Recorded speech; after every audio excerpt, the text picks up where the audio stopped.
Malraux s'intéressait-il beaucoup à l'éducation et à la culture populaire, dont Serge Renaud vient de nous dire que c'était un des aspects assez importants de cette ville.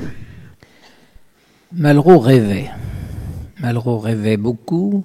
Malraux rêvait à une attitude importante.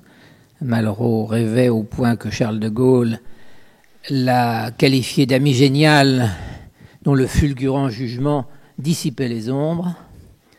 Et pour ce qui est de la culture, effectivement, il entendait bien que Malraux donne du relief au gouvernement de Michel Debré, à qui il donna instruction de tailler un ministère pour Malraux. Malraux rêvait, lui, en 1958, et il l'a écrit à Gaëtan Picon, qui va devenir son directeur général des Arts et Lettres, de faire un ministère du rayonnement français. Alors ce ministère du rayonnement français, il le voit rayonner à travers le monde, à travers des expositions, et il le voit rayonner à travers la France, à travers les maisons de la culture. Les cathédrales du XXe siècle. C'est ça son mot. Mais évidemment, il sait très bien qu'il faut du temps pour bâtir des cathédrales. Et il sait aussi qu'il n'a pas beaucoup de moyens. Il dira quelque temps plus tard à son directeur de cabinet, le deuxième, il faut que le gouvernement se décide à nous demander d'avoir une politique et à ne pas nous en donner les moyens. Donc, effectivement, le problème des moyens a toujours été récurrent. Et je rappelle qu'à cause d'abord de la guerre d'Algérie, ensuite du plan de stabilisation, ces moyens, il ne les a jamais vraiment eus. C'est-à-dire que son budget a oscillé entre 0,38 et 0,39% du budget de l'État pendant les 10 années de sa vie ministérielle. Donc il n'a pas obtenu beaucoup de crédit. Et suivant le mot pertinent du secrétaire général de l'Élysée, Étienne Burin-Desrosiers, Burin m'a écrit Malraux aurait pu faire plus de choses, mais il n'avait pas beaucoup de moyens et il s'est consolé avec des coups réussis. Dans ces coups, il y a certainement ce voyage au Havre de 1961, où il sait très bien qu'il n'a pas là l'élément de base pour sa maison de la culture, mais où rappelons, parce que ça a été dit dans les introductions, que la Maison de la Culture est couplée à l'époque avec le musée. Voilà, ça n'est pas du tout... Enfin, c'est en fait à la fois quand même plus ce qu'il rêverait que soit une Maison de la Culture, puisqu'il rêve que dans une Maison de la Culture, on expose même des reproductions des grands chefs-d'œuvre de l'humanité. Et c'est une des choses qu'on lui reproche d'ailleurs dans les milieux artistiques et de jeunes créateurs, c'est que on trouve très joli qu'il s'intéresse effectivement aux grandes créations, aux grandes œuvres, mais que peut-être aider les artistes, c'est aussi un des devoirs de son ministère. Dans ce musée, on peut projeter à l'inauguration le film de Gans, on peut assister à des lectures, voir de la danse, en et là, on est dans la filiation du Front populaire et de la Maison de la Culture telle qu'elle a été voulue par son grand ami Léo Lagrange en 1936. Mais il veut se détacher de ça parce que le véritable héritage de Léo Lagrange, ce sont les maisons de jeunes et de la culture développées par André Philippe sous la 4e République. Et la terreur d'André Malraux et la terreur de ses collaborateurs, c'est qu'on confond les maisons des jeunes et de la culture et ces grandes maisons de la culture. Ça, c'est ils ont une horreur absolue qu'on puisse les mélanger. Ils ont tellement l'horreur de ça qu'ils vont obtenir que toutes les structures associatives qui s'occupent d'éducation populaire repartent vers la jeunesse et sport et ne soient pas gardées au sein de leur ministère, où elles auraient pourtant, en termes effectivement d'action pour l'éducation populaire, pu faire beaucoup de choses. Alors, la chargée des affaires culturelles de la ville du Havre a l'autre jour évoqué dans son bulletin sur les impressions sur le Havre et les 50 ans du MUMA le fait que Malraux voulait pour le Havre un lieu ouvert à tous les arts, ouvert à tous les publics, un lieu de joie, d'étonnement, de découverte, d'éblouissement. Elle a raison, d'autant plus qu'elle avait dit avant cette phrase sur la joie, qui n'est quand même pas la caractéristique première d'André Malraux, dont Alain, qu'il a élevé, qui était le fils de son frère mort en déportation, disait « il riait peu en dehors des 29 février ».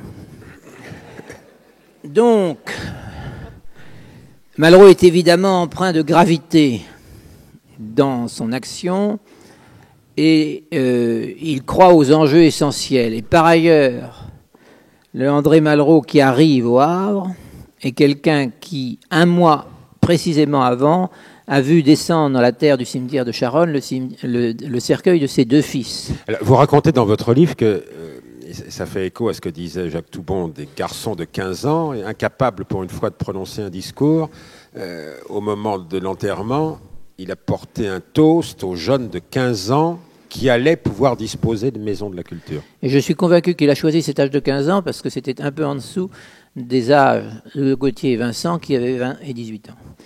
Et donc, Malraux arrive là d'une façon étonnante. Il arrive en retard, avec beaucoup plus de raisons que moi, bien sûr, parce qu'il y a eu du brouillard, que l'avion a mal apparu, et ça permet au Havre Libre de faire un dégagement extraordinaire.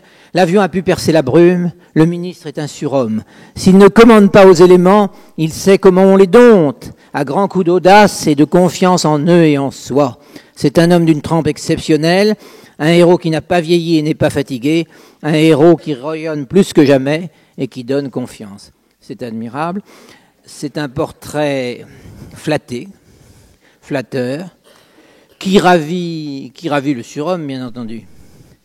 Mais le surhomme qui n'a pas balayé, qui a balayé le projet que lui avait fait son secrétaire général Jaujard, qui était directeur donc sous la 4e République depuis 1945 et qui était directeur sous la 3e République depuis 1930, donc il avait un poste de direction de responsabilité aux Beaux-Arts depuis 30 ans quand Malraux le voit arriver auprès de lui, cependant que le directeur de l'architecture est dans les bureaux de l'architecture depuis 1925. C'est ce qui m'a permis un jour de dire qu'effectivement, il y avait autour de Malraux, jeune ministre, un couple de burgraves et quelques copains. Parce que finalement, il préfère s'entourer de quelqu'un qui s'appelle Georges Loubet et qui a été dans le commando qui a exécuté le ministre fasciste Philippe Henriot. Et cette bande de copains, évidemment, c'est très différent de l'entourage qu'il avait choisi structurellement quand il était ministre en 1945, car quand il est ministre en 1945, secrétaire général de son ministère, Jacques Chaban-Delmas, inspecteur des finances, et directeur de son cabinet, Raymond Aron. Nous sommes maintenant en 68. Comment ça se passe pour le ministère Malraux qui n'est plus à son zénith avec les diverses maisons de la culture en France? Puis après, on va revenir sur ce qui s'est passé au Havre et qui est différent. Avant que Picon ne démissionne et que Biasini ne s'en aille, c'est l'automne 1966, Biasini démissionne en août et... Non, Picon démissionne en août et Biasini est viré par Moineau fin septembre. Et en fait, c'est parce que la politique qu'il voulait et qu'ils avaient conduite, même si Malraux disait à propos de Biasini, dites-lui de bonnes paroles pour plus tard, donc sous-entendu, on n'a quand même pas envie d'aller en province. Rappelons des mots de Picon à Béthune dès 1960.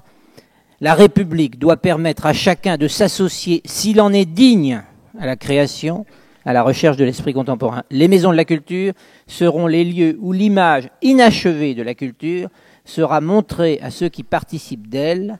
Il faudrait que les créateurs eux-mêmes, ou ceux qui en sont les plus proches, s'adressent à ceux dont ils témoignent. Mais alors, en 1968, le propos n'est pas accepté par beaucoup d'interlocuteurs, directeurs ou animateurs des maisons de la culture, ni non plus par beaucoup de membres de la majorité d'André Malraux. 68 non, mais et les maisons de la culture.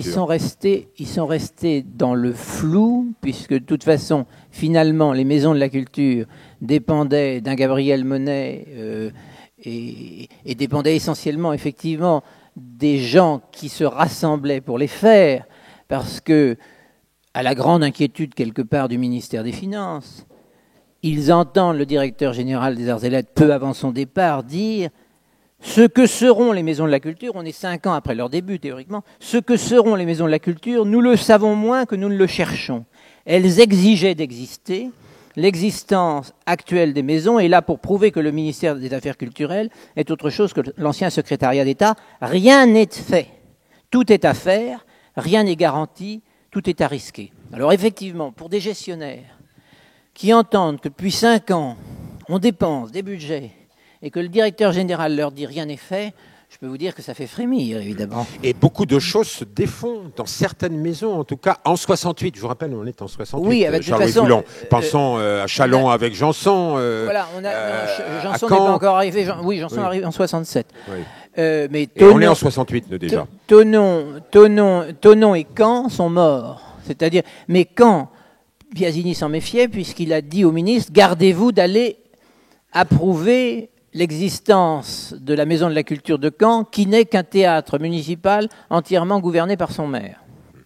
Et effectivement, Malraux, qui est venu à Amiens, qui est venu à Bourges où De Gaulle est venu l'année suivante et a dit c'est Malraux qui est le plus qualifié pour faire tout ça, eh bien, les choses se font encore une fois vaille que vaille, et c'est la grande théorie de Malraux. Les soviets, s'ils arrivent, seront obligés de passer par ce que j'ai fait.